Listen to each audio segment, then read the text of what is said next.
Welcome back. Our Veterans Day coverage concludes tonight with a special story of a man who never thought he would amount to much, but became a soldier, a friend, and a hero to many vets in our area.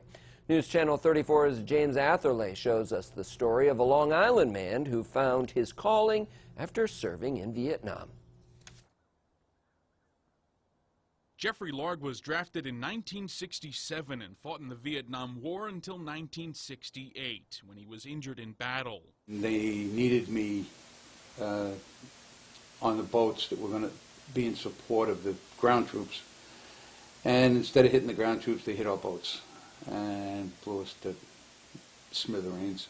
Largue, who rose to the rank of sergeant in the Army, lost an eardrum and took shrapnel and was rushed to a hospital in Saigon. He was later flown to another hospital in Japan, where he spent 3 months healing. Once he was better, he drove for an officer for another month, but that was it for him. I couldn't do what I was trained to do, so I got out. Had I been able to work in my MLS, I would have probably stayed in. The Queens native did not have a plan in high school because he says he knew that he was going to be drafted. What he foresaw came true as he and 20 other classmates were drafted into the war. If you've ever been in a third world country, you don't want to live in a third world country. If you want to live like this, there's a price to pay. And we were the guys that went over and paid the price.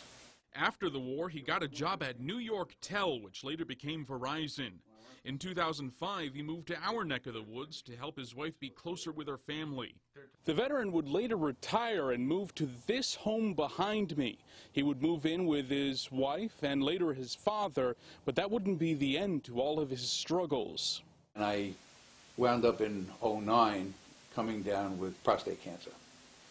And my dad was living with me at the time, and he said, you know, Agent Orange causes prostate cancer. Largue says after his surgery, the VA started a case for him and got him the benefits and the money to overcome his diagnosis. He says he joined several organizations working for other veterans. He says a man named Frank even mentored him into taking the role of commander of Chapter 60 of Disabled American Vets. He asked me about military, and I said, yeah, I'm ex-military. And he turned around and he yelled at me. He said, you are never ex-military. You are a veteran. Don't ever let me say that again. I said, yeah. The organization helps veterans of all wars who are in financial stress. One specific case warms Largue's heart. We just helped a young man who came back, had a brand new baby, and didn't have any money.